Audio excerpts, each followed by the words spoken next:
Profecia bíblica, a predição de acontecimentos futuros.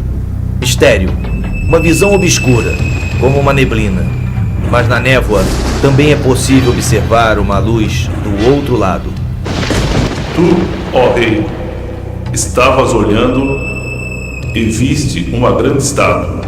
A estátua, que era grande, cujo esplendor era excelente, estava em pé diante de ti.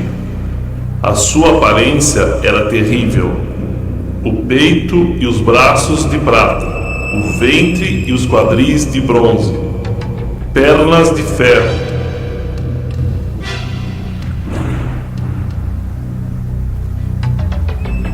Estavas vendo isto quando uma pedra foi cortada sem auxílio de mãos. Este é o sonho e também a sua interpretação. Diremos ao rei. E para onde caminha a tecnologia? Será que o microchip resolverá os problemas do mundo e dará a todos mais tempo para gozarem a vida? Ou estará abrindo caminho para os olhos sempre vigilantes do Big Brother? A internet promete facilitar a nossa vida, conectando-nos a milhões de pessoas em todo o mundo, mas será que com isso estará fragmentando a família e destruindo a privacidade? Segundo uma recente pesquisa, 6 em cada 10 norte-americanos consideram que o fim do mundo acontecerá no futuro não muito distante. 49% acreditam que haverá o anticristo e 44% acreditam na batalha final do Armagedon. Haverá um Armagedon? De acordo com a Bíblia, sim, mas não agora. Antes virão alguns acontecimentos catastróficos descritos detalhadamente nas profecias do Antigo e do Novo Testamento. Espantosamente, dos 66 livros da Bíblia, que incluem o Antigo Testamento judaico e o Novo Testamento cristão, 18 são dedicados apenas a predições de acontecimentos futuros, e quase que 1 de cada 2 livros contém alguma profecia significativa. Israel, o berço da profecia. Mais profetas andaram por este poeirento pedaço de terra que tem aproximadamente 80 km de largura e 400 km de comprimento do que em qualquer outro lugar da face da terra.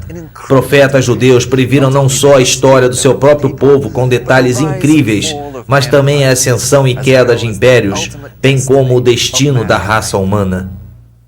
A profecia do profeta Daniel, mais fácil de se entender, é a interpretação do sonho de Nabucodonosor. É uma das profecias mais espantosas já dada ao homem.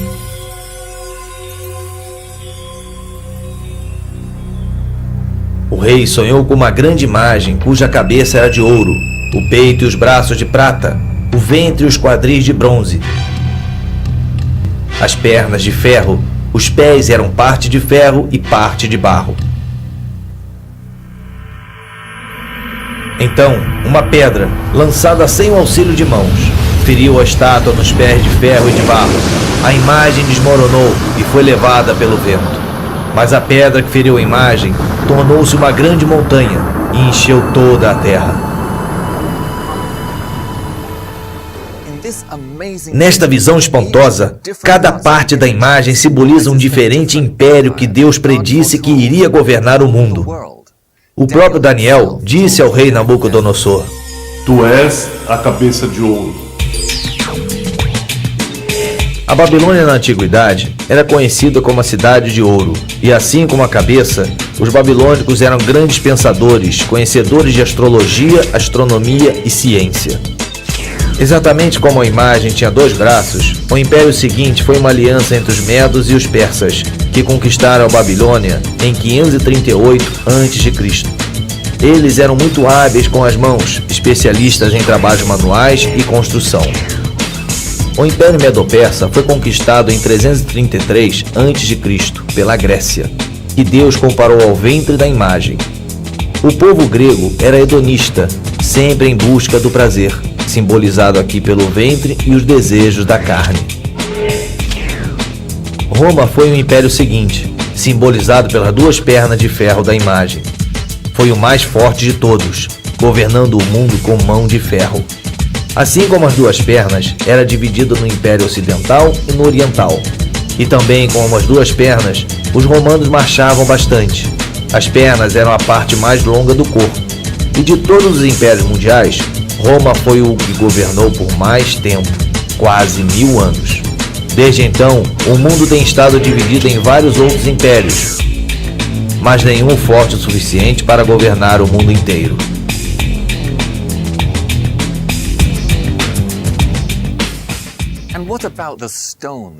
O que significa a pedra lançada sem o auxílio de mãos, que fere a imagem nos dedos e a estraçalha? As profecias de Daniel podem parecer um pouco complicadas, mas é significativo o fato de conseguirmos entender estes mistérios, porque Deus disse a Daniel: Tu, porém, Daniel, encerra as palavras e sela o livro, até o tempo do fim. Muitos o esquadrinharão e o conhecimento se multiplicará, porque essas palavras estão encerradas e seladas até o tempo do fim. But the book of Daniel today is a little bit more clear. First, because of the establishment of Israel, I believe. Secondly, because several things have happened already in the history that Daniel predicted and happened. Some of it had to do with the vision of the image that King Nebuchadnezzar have seen, with the different, main powers that will control the earth and what will happen. As we follow that study carefully, we can see very clearly the description of the Persian Empire, then the Greek Empire, then the Roman Empire, and then a situation as we have today, a clay mixed with iron, things that are, not very clear as they used to be in the past, which we have in our modern democratic society. And so when you follow that, you can follow a little bit the book and see the fulfillment of some of the prophetic words. So it's not as sealed as it used to be. I do believe there are certain things that's still hidden from our eyes that Daniel talks about, and a good study, a thorough study, will open it up before those who really study it, along with the book of Revelation. Então, será que temos uma ideia do que os pés e os 10 dedos simbolizam? Muitos estudiosos da Bíblia concordam numa interpretação chocante desta parte da imagem, relacionada bastante com Israel e seu futuro em breve. Antes de entrarmos nas profecias do futuro próximo, vamos analisar as profecias já cumpridas, pois nos darão uma melhor ideia de como Deus se comunica através de linguagem profética. Poderia-se dizer que tanto a raça judia como a árabe foram concebidas através de profecia. Deus disse a Abraão, o pai de ambas as raças, que ele deveria sair do país de Harã para a terra que ele lhe mostraria. A Bíblia relata que Abraão obedeceu sem saber aonde ia. Deus prometeu-lhe: eu multiplicarei a tua semente como as estrelas do céu e como a areia do mar. Uma aparente impossibilidade, pois não só sua esposa Sara era estéril, mas ela já tinha 90 anos de idade. Sendo assim, o primeiro filho de Abraão, Ismael, nasceu de uma mulher egípcia chamada Agar, serva de Sara. Ismael se tornou o pai das 12 nações árabes, que hoje estão espalhadas pela Ásia e África. No versículo 20 do capítulo 17 do Gênesis, Deus fala sobre Ismael: eu o multiplicarei extraordinariamente, gerará 12 príncipes e dele farei uma grande nação. A minha aliança, porém, estabelecerei com Isaque, que Sara te dará neste tempo, daqui a 1 ano. No ano seguinte, aos 91 anos de idade, Sara deu à luz a Isaque, que se tornaria o pai de Jacó, cujos 12 filhos seriam os patriarcas das 12 tribos judaicas.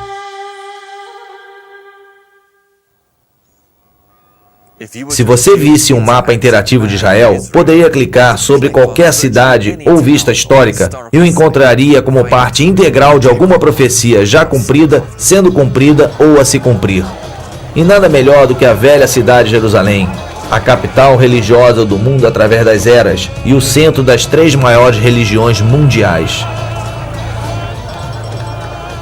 Esta é a Porta de Sião, situada na cidade de Jerusalém e construída por Davi, o menino pastor que tornou-se rei. Davi amava muito Sião, e os seus famosos salmos estão repletos de menções poéticas e proféticas sobre esse lugar. Agora o seu corpo descansa neste túmulo, no lugar que ele tanto amava. O Monte Sião originalmente significava a cidade de Davi. Durante uma época foi a parte mais importante de Jerusalém, mas hoje é um campo de cultivo, um cumprimento da profecia de Miqueias.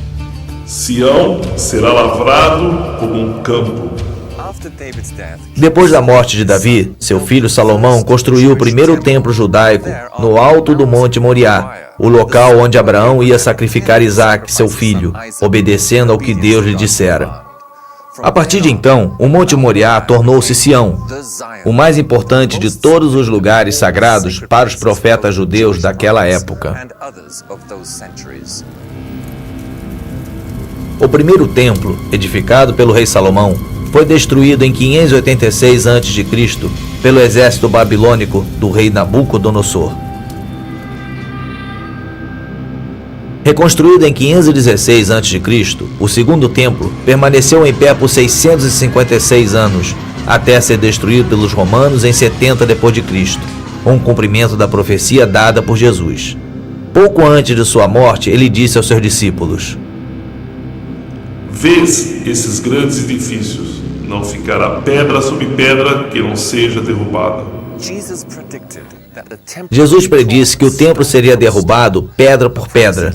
Isso foi cumprido literalmente 40 anos mais tarde pelo exército romano do imperador Vespasiano, sob o comando do general Tito. Jerusalém foi saqueada e incendiada, e 100.000 judeus foram crucificados em diferentes pontos da cidade. Os romanos então queimaram o templo, construído principalmente em madeira e decorado com ouro e prata. O ouro e a prata derretidos escorreram pelas fendas entre as grandes pedras do alicerce. Os romanos arrancaram as pedras para retirarem todo o ouro e a prata. Sendo assim, não ficou uma única pedra sobre pedra, um cumprimento literal da profecia de Jesus Cristo. Tudo o que restou do templo foi um grande muro de contenção de pedra, nivelando o local onde foi alicerçado o templo, no topo do Monte Moriá. Esse local hoje é conhecido como o Muro das Lamentações, onde os judeus vão orar pela vinda do Messias. Depois que Jerusalém foi saqueada pelos romanos em 70 d.C., o povo judeu dispersou-se por todas as nações da terra, a diáspora profetizada por Moisés no livro de Levítico. Espalhar-vos-ei entre as nações, e desembanharei a espada atrás de vós. A vossa terra será assolada, e vossas cidades ficarão desertas. Por quase 1900 anos, eles se agarraram às muitas profecias nos escritos sagrados do Antigo Testamento, de que um dia eles retornariam. Este é provavelmente o imóvel religioso mais explosivo do mundo. Monte Moriá, o local sagrado onde durante toda a história judaica os judeus fizeram os sacrifícios de animais. Segundo a tradição islâmica, foi dali que o profeta Maomé ascendeu ao céu no século VII. E de acordo com a profecia, aqui é onde será construído o terceiro templo judaico.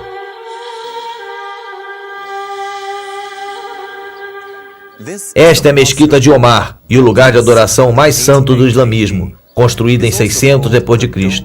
É também chamado de Cúpula da Rocha, porque ali dentro encontra-se a pedra sobre a qual Abraão ia sacrificar seu filho Isaque. Durante os 500 anos do governo romano e bizantino, o cristianismo predominou na Palestina, mas após a conquista árabe de 641, ela ficou sob influência do islamismo. No ano de 1099, as cruzadas tomaram Jerusalém e estabeleceram um reino feudal que durou até 1291, quando os europeus foram então expulsos pelos egípcios. Em 1516, a Palestina passou a fazer parte do Império Otomano por 400 anos, até ser dominada pelos britânicos no final da Primeira Guerra Mundial, em 1918. Segundo uma profecia muçulmana, Jerusalém seria conquistada por um profeta de Deus e tomada pacificamente. Então, quando o general Allenby, chefe das forças britânicas, e seu exército cercaram Jerusalém, o povo, ao ouvir seu nome, rendeu-se, sem resistirem, porque Allenby, em árabe, significa profeta de Deus. Precisamente aqui, nesta porta da cidade de Davi, Allenby declarou a vitória em nome das forças britânicas e aliadas. Os britânicos governaram e influenciaram bastante a Palestina por 30 anos, de 1918 a 1948. Construíram muitas igrejas cristãs e restauraram locais de descobertas arqueológicas. Sem saberem, eles ajudaram a cumprir outra profecia. Esta é a cidade de Haifa, a joia do Mediterrâneo, e local de passagem para Israel. Aos fundos, eleva-se o Monte Carmelo, onde o profeta Elias massacrou os 450 profetas falsos de Baal. O patriarca judeu Jacó predisse no livro de Gênesis que esta terra de Zebulun se tornaria um abrigo para os navios. Por milhares de anos, os navios não podiam atracar ali por ter uma baía muito rasa. Mas depois que os britânicos aprofundaram o porto em 1930, Haifa tornou-se o maior porto de Israel. No dia 14 de maio de 1948, Israel voltou a ser uma nação, o cumprimento de numerosas profecias do Antigo Testamento, uma das quais diz: levantará o estandarte para as nações, ajuntará os desenterrados de Israel e os dispersos de Judá, recolherá desde os quatro confins da terra. A formação do Estado de Israel é muito significativa tanto para os judeus como para os cristãos. One major sign that I personally believe that is an indicator to the fact that we are whether the threshold or already at the beginning of the end time is the establishment of the modern state of Israel. Here is a phenomena that have been predicted in the Word hundreds of times. The Old Testament is full of prophetic word about the restoration of Israel. Ao mesmo tempo que os cristãos buscam sinais indicadores da volta de Jesus, os judeus buscam sinais da vinda do Messias. Há muitos judeus ortodoxos ensinam que o mundo duraria por 6.000 anos antes do Messias vir, e com ele a raça humana passaria por um período de 1.000 anos de paz, já que Deus criou o mundo em 6 dias, de acordo com Gênesis 1:31, e descansou no 7º dia, de acordo com Gênesis 2:2. Eles interpretam que a história mundial atingiria o seu clímax dentro desse parâmetro também. The first 2,000 is until Abraham. When Abraham was 52 years old was the first 2,000. Then he had a covenant with God that will be his God and will give him the land. The second 2,000, the middle 2,000 was from between 2 to 4 is the 2,000 where the prophecies are being written. The Bible and all, the entire Bible. The last 2,000 is from the destruction of the second temple. It comes, by the way, by the dot to the year. Another time we have to explain that. So the last 2,000 is the 2,000 of the era of Mashiach. Eles citam o Salmo 94, que diz: porque 1.000 anos ao teu lado são como ontem quando passam. Da mesma maneira, o cristão considera a segunda epístola de Pedro, capítulo 3, versículo 8, que diz: há todavia uma coisa, amados, que não deveis esquecer, que para o Senhor um dia é como 1.000 anos, e 1.000 anos é como um dia. Creation, 6th day of creation. The 7th day is the last 1,000, is the day of God, the kingdom is totally revealed in the world. A reconstrução do Templo de Salomão, no monte, é de tal importância para os judeus que há séculos eles oram por isso e encerram toda a cerimônia de casamento quebrando um copo para lembrar os convidados da destruição do templo. A construção do terceiro templo está muito além da fase de planejamento. Aqui, no meio de uma rotatória construída pela Prefeitura de Jerusalém, não muito longe do portão de Damasco, da velha cidade, é onde muitos consideram ser o local para a pedra angular do novo templo. The Bible tells us, "And you shall make for me a sanctuary that I will dwell among you." So that's really the comprehensive commandments regarding the construction of the temple. And then there are many other commandments as well.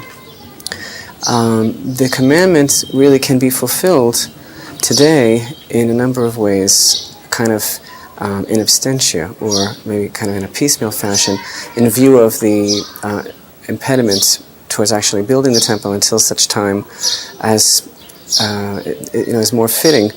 So the main way that the Institute is going about the fulfillment of the commandment and occupying itself with the goal of trying to do really as much as possible in our time towards the temple is by creating the vessels. So the vessels that are being created today are not just models or replicas, but are actually made in accordance to the biblical requirements, and therefore are really ready to be used according to biblical law and can be used in the new temple. There is plans, sure there is plan. As a matter of fact, there is places in Jerusalem that they're already building the vessels, and they're learning like in yeshivas, like here in Mount Zion we have a yeshiva, we have a university for Jewish studies. They learn all the different laws as to do with the sacrifices and all the different laws as to do with the temple.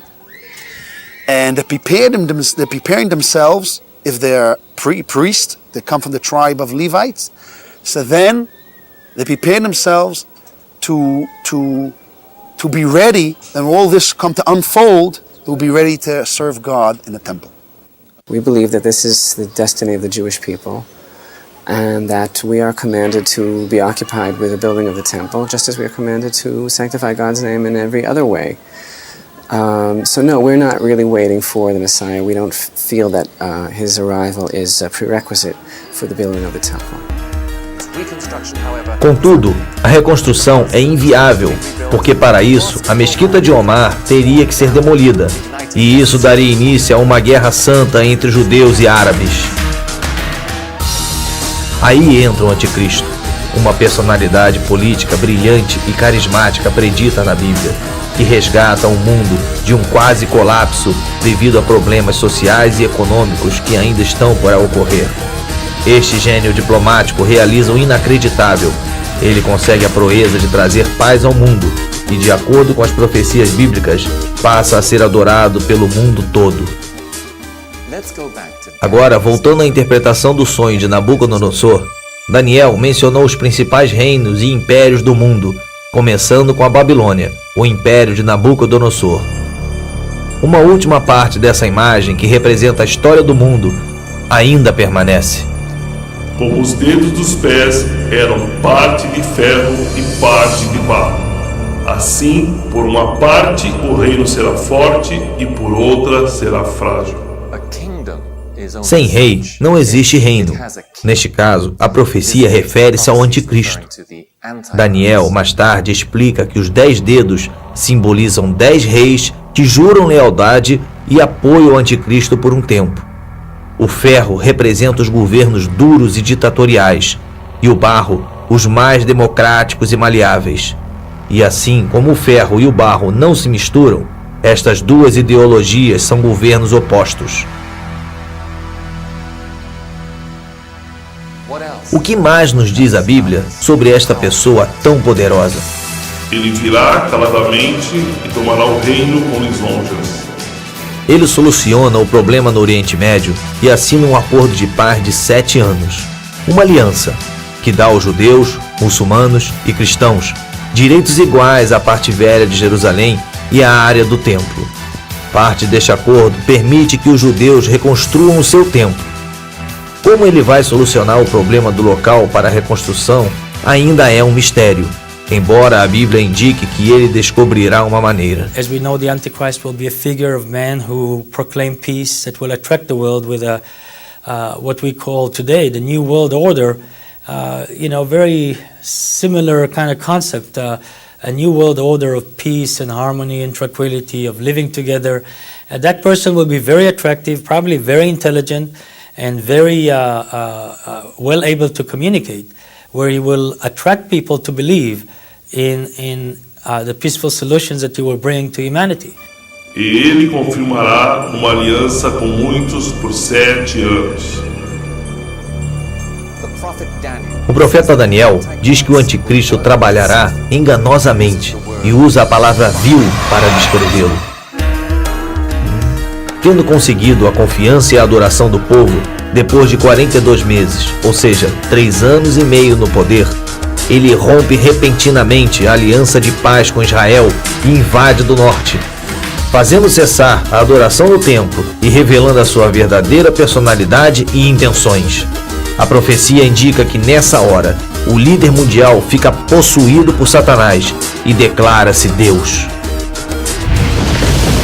devil all along is trying to imitate God. He's trying to be like God, trying to rebel against God by being as strong and as powerful in influencing mankind like God does. And so the Antichrist will have a lot of aspects that will appear as, portrayed for the Messiah, for Christ. He may be a very powerful man. He may even do some supernatural acts. We don't know. May have some power given to him by the devil that will create some supernatural manifestations. Yes, I do believe people will confuse him with Christ, and those that are not deeply engaged with relationship with God and understand the Word of God good today may fall into that deception. A profecia nos diz: O homem do pecado será revelado, o filho da perdição, o qual se opõe e se levanta contra tudo que se chama Deus ou é objeto de culto, de sorte que se aceitará como Deus no templo de Deus, querendo parecer Deus. Na metade da semana, para cessar o sacrifício e a oferta de manjares. Foi ali, no Monte das Oliveiras, que Jesus acrescentou uma instrução muito clara em relação à profecia de Daniel, dizendo aos seus seguidores como agir quando o anticristo fizesse cessar o sacrifício no templo e estabelecesse a abominação da desolação, ou seja, a sua própria imagem como um Deus, em algum ponto do lugar santo, no templo neste monte.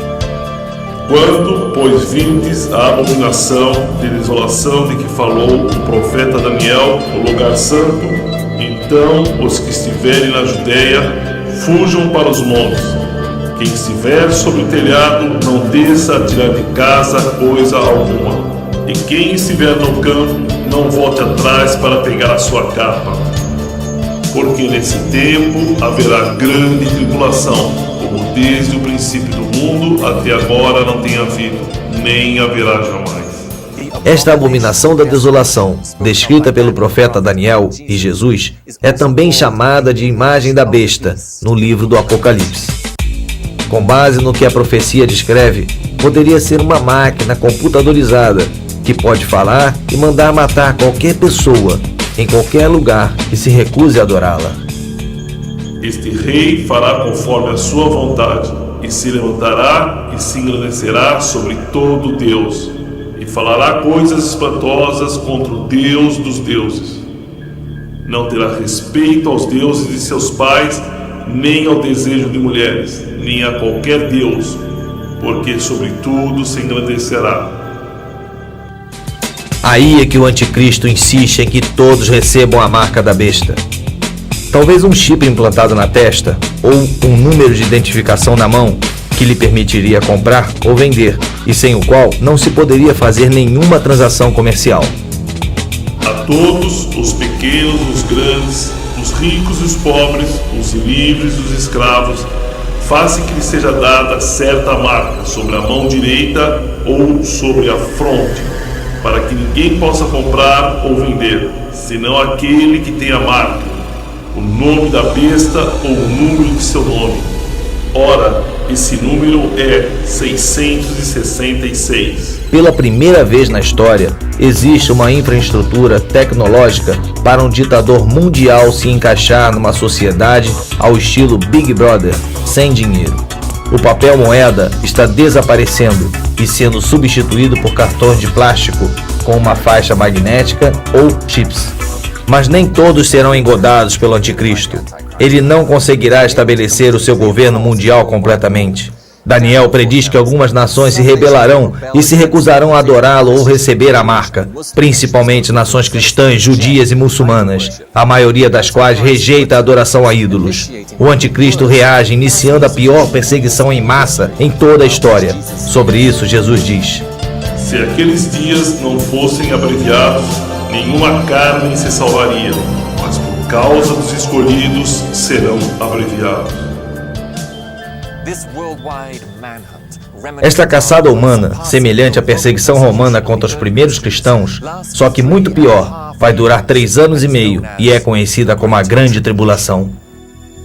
Então aparecerá no céu o sinal do Filho do Homem, e todos os povos da terra se lamentarão e verão o Filho do Homem vindo sobre as nuvens do céu, com poder e muita glória. E ele enviará os seus anjos com grande clamor de trombeta, os quais ajuntarão os seus escolhidos desde os 4 ventos, de uma a outra extremidade dos céus. 3 anos e meio depois que o anticristo estabelecer a sua imagem, Jesus voltará nas nuvens, onde todo o olho o verá. Ele reunirá aqueles que lhe permaneceram fiéis através da grande perseguição do anticristo, literalmente tirando-os da terra e indo ao seu encontro nas nuvens. Com os seus fiéis a salvo, começa então o juízo de Deus contra o anticristo e seus seguidores.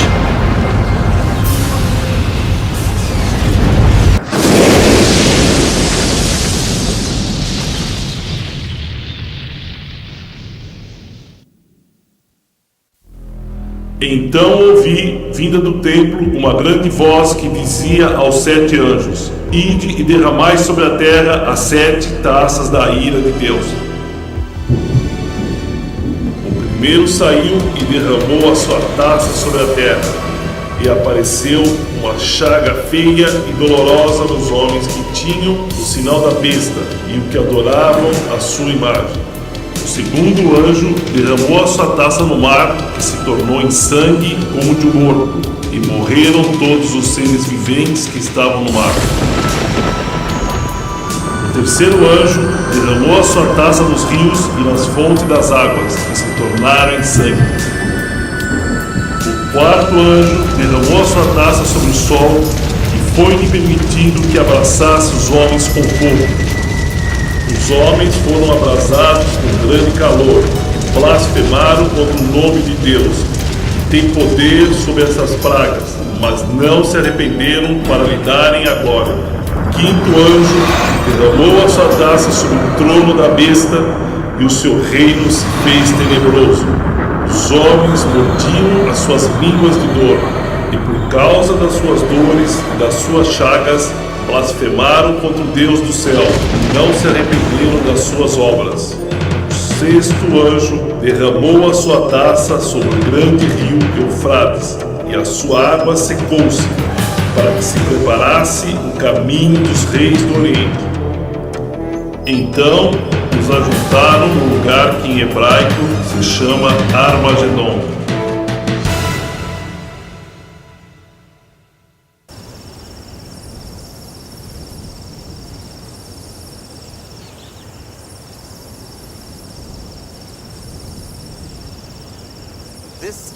Este é o Vale de Megido, também conhecido como Vale Esdraelon em Israel. Armagedon, em hebraico, significa colina de Megido, que é um grande monte em forma de cúpula no vale. Quando Napoleão viu pela primeira vez o grande vale, que vai do sul de Haifa até Jerusalém, exclamou: "Que ótimo local para uma batalha!" Quando o general Pershing, um dos grandes generais da Segunda Guerra Mundial, o viu, declarou: "Que ótimo local para uma guerra estratégica!"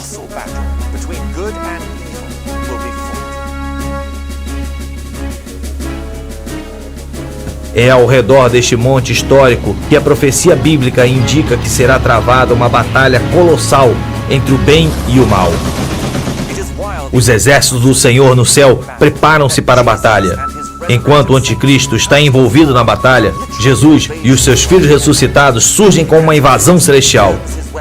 O anticristo vira suas armas contra o exército celeste e inicia uma batalha como nunca houve na terra, a Batalha de Armagedon.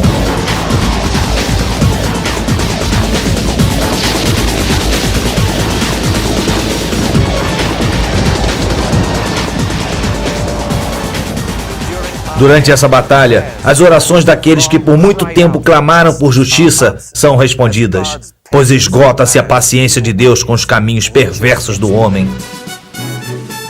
Já se ouve a gritaria da multidão sobre os montes, semelhante a de um grande povo, a voz do rebuliço, de reinos e de nações já congregados. O Senhor dos exércitos passa em revista o exército para a guerra. Já vem de uma terra distante, desde a extremidade do céu, o Senhor e os instrumentos da sua indignação para destruir toda aquela terra. Farei cessar a arrogância dos atrevidos e abaterei a soberba dos cruéis.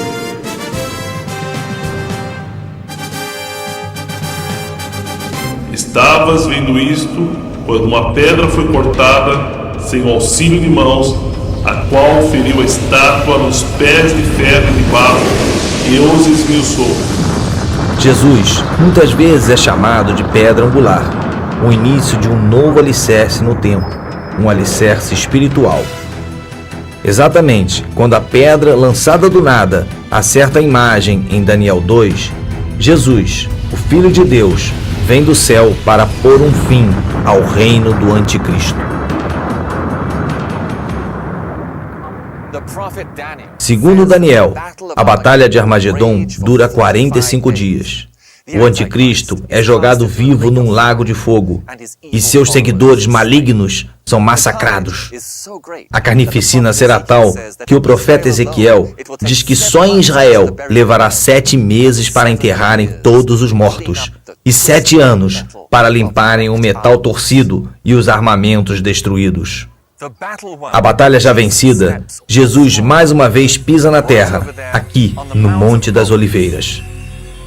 Naquele dia estarão os seus pés sobre o Monte das Oliveiras, que está defronte de Jerusalém para o Oriente. O Monte das Oliveiras será fendido pelo meio, para o Oriente e para o Ocidente, e haverá um vale muito grande. Metade do monte se apartará para o norte e a outra metade para o sul, e o Senhor será o rei sobre toda a terra. Os sismólogos informam que o Monte das Oliveiras está situado sobre uma falha geológica e que existe uma rachadura que corta o monte ao alto, de norte a sul. When we look at Mount of Olives, which is right not far away from where we're sitting right now, we can see that the literal fulfillment of this verse can very easily happen. One thing we do know is that Christ will come physically. His appearance is very important because it says the eyes of men will behold him. There's also going to be a supernatural manifestations all over. The whole earth at one minute will see him.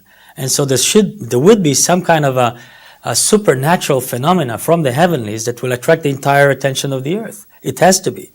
And then those who will live around here, specifically this verse is for them, they probably will see some manifestations on the Mount of Olives and Christ that are different than if I look today at Mount of Olives and see the mountain sitting there in its tranquility and, peaceful fashion. I'm sure it will be different then. There will be a lot of commotion. There will be a lot of supernatural manifestations that God will reveal himself through Christ, and Christ himself will come and will land, I believe, right on the Mount of Olives.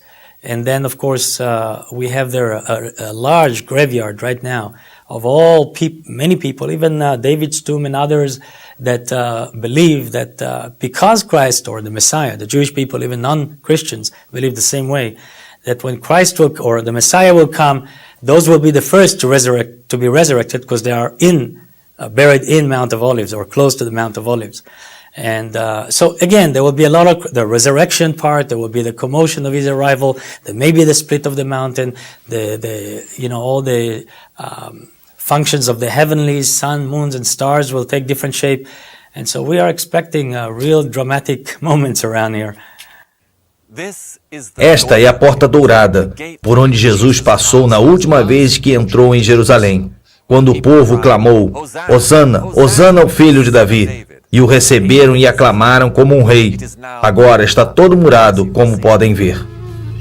Dizem que um dos governantes muçulmanos de Israel lembrou-se da profecia de Maomé no Alcorão, que diz que quando Jesus voltar, ele entrará por essa porta para tomar a cidade de Jerusalém e reinar como Rei dos Reis. Temerosos com a possibilidade de Jesus tomar o seu trono, ele construiu um muro e fechou o portão para tentar impedi-lo de entrar.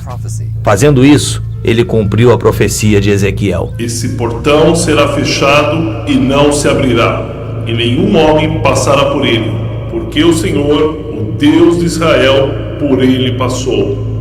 Portanto, será fechado. E o que pensar da última parte da profecia, no livro de Daniel, depois que a pedra derruba a imagem? Então foi juntamente esmiuçado o ferro, o barro, o bronze, a prata e o ouro, os quais se fizeram como a palha das eiras no estio, e o vento os levou, e não se achou lugar algum para eles. Mas a pedra que feriu a estátua se fez um grande monte e encheu toda a terra. Esmiuçará e consumirá todos esses reinos, e será estabelecido para sempre. Esta pedra, atingindo a imagem, significa o fim dos reinos do homem e seu governo na terra. Compare esta pedra com os versículos seguintes e a interpretação fica bem clara. Virão muitos povos e dirão: vinde, subamos ao monte do Senhor, a casa de Deus de Jacó. Ele nos ensinará o que concerne aos seus caminhos, para que andemos nas suas veredas. De Sião sairá a lei, e de Jerusalém a palavra do Senhor. Finalmente o mundo será governado com equidade, verdadeira justiça, com liberdade, paz, abundância e felicidade para todos. Deixará de reinar a cruel e egoísta filosofia que dá o mundo aos mais fortes. Não haverá mais corrupção, vícios, crime, suborno ou injustiça. Jesus e seus anjos e os seus seguidores ressuscitados estabelecerão o seu justo governo com justiça de verdade para todos.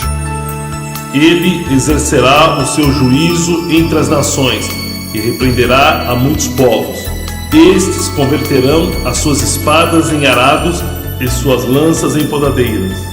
Não levantará espada nação contra nação, nem aprenderão mais a guerra. Já quebrou o Senhor o bastão dos ímpios e o cedro dos dominadores. Já descansa, está sossegada toda a terra. Exclamam todos com júbilo. Milênio é uma palavra que vem do latim e que significa 1000 anos.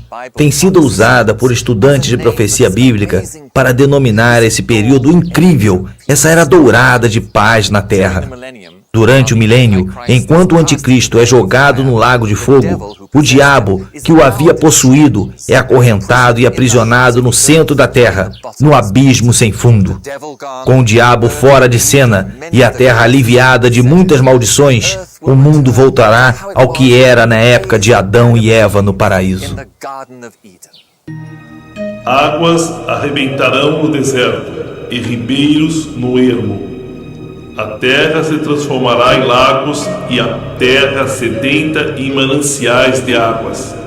A terra assolada se lavrará. Dirão: esta terra desolada ficou como o jardim de Éden.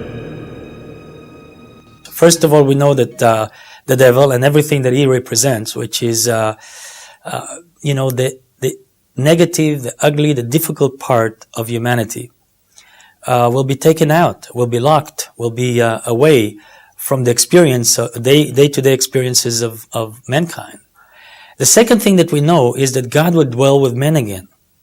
It gives me back the picture of Garden of Eden. God was walking in the garden. Adam and Eve are there. It was a natural relationship between them. It wasn't like today you have to go somewhere, to the ends of the earth to go to a revival where people say the Spirit of God is moving and, you need to go to Toronto, you need to go to different places to get that spiritual. It was natural experience for Adam and Eve to have God, involved in their life. I think it will be the same in the millennium. God will be part of our life in all the aspects of our life, and it will not be something religious. It will be natural. It will be a beautiful relationship of love and harmony between man and God.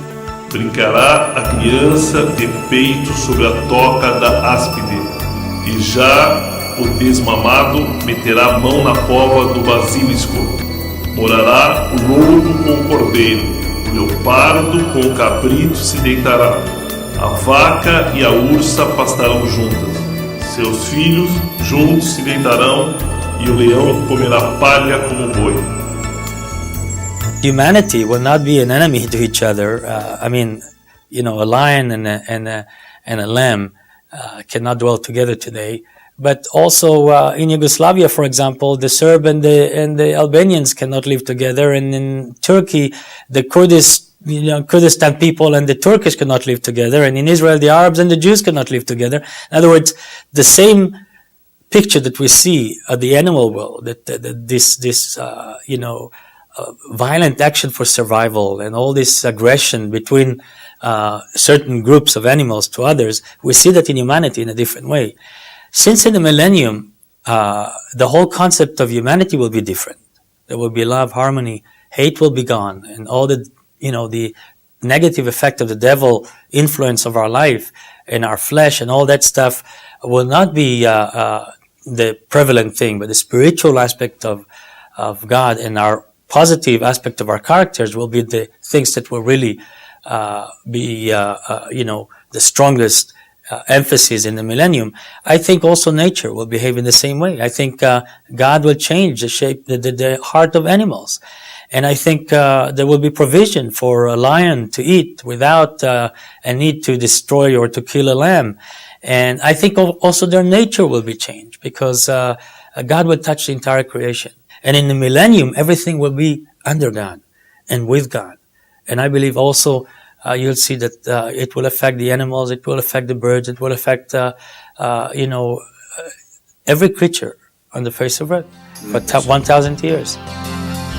Não se fará mal nem dano algum em todo o monte da minha santidade, pois a terra se encherá do conhecimento do Senhor, como as águas cobrem o mar. The devil will be locked for 1,000 years, and then later on, he will be released. So there will be some kind of connection to him that we don't understand how it will be, but those will be immobile, unable to influence society for 1,000 years. They are limited in those 1,000 years with their powers and their ability to influence humanity. No reino do milênio, as pessoas vão voltar a utilizar meios de transporte que não poluem o ambiente, como cavalos, camelos, carroças e lindas caravelas. Também não haverá mais grandes cidades, indústria pesada, fábricas com chaminés soltando fumaça e poluindo, e maquinário destrutivo. O mundo voltará a ser uma sociedade agrária, vivendo em pequenas, tranquilas e aconchegantes comunidades rurais. Não será como se a Terra tivesse voltado atrás no tempo. Haverá conveniências modernas e tecnologia avançada, mas nada que cause mal ou destrua o ambiente.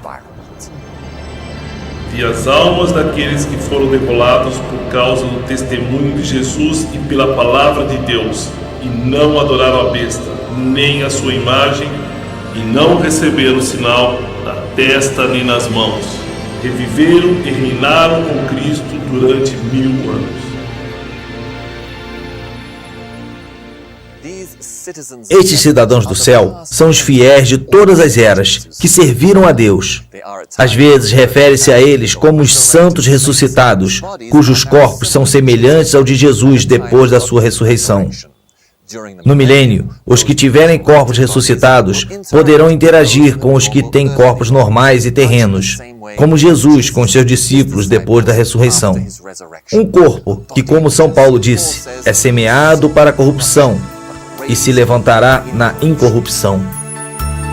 Não julgará segundo a vista dos seus olhos, nem repreenderá segundo o ouvir dos seus ouvidos, mas julgará com justiça os pobres e repreenderá com equidade os mansos da terra.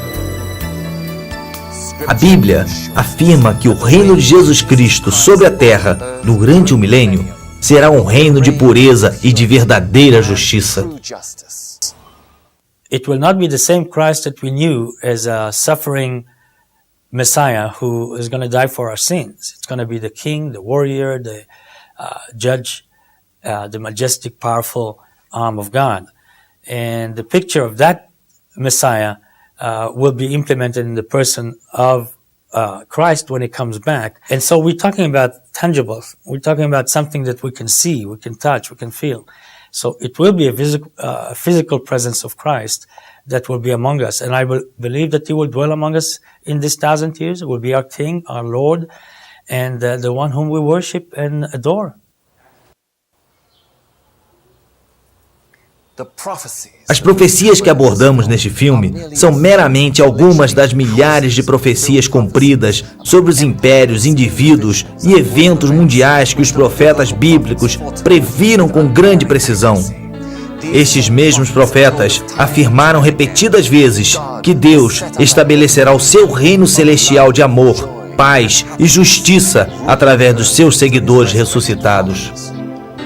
O reino e o domínio e a majestade dos reinos debaixo de todo o céu serão dados ao povo dos santos do Altíssimo. O seu reino será um reino eterno, e todos os domínios o servirão e lhe obedecerão. Deus tem dado ao homem a sua chance de tentar resolver os seus próprios problemas e trazer paz e felicidade ao mundo. E se Deus não interferisse nesta última hora da história, o homem provavelmente destruiria a terra completamente e se aniquilaria. Por isso, Jesus profetizou que nos últimos dias, a menos que aqueles dias fossem abreviados, nenhuma carne seria salva. Na verdade, a Bíblia diz que o mundo irá de mal a pior, mas também promete que quando o homem alcançar o seu limite, Deus interferirá e restaurará a terra a uma condição idílica, pela qual milhões continuam a orar todos os dias. Pai nosso que estás no céu, santificado seja o vosso nome. Venha a nós o vosso reino, e seja feita a vossa vontade, assim na terra como no céu. O pão nosso de cada dia nos dai hoje. Perdoai as nossas ofensas, assim como nós perdoamos a quem nos tem ofendido. E não nos deixeis cair em tentação, mas livrai-nos do mal. Porque vosso é o reino, o poder e a glória para sempre. Amém.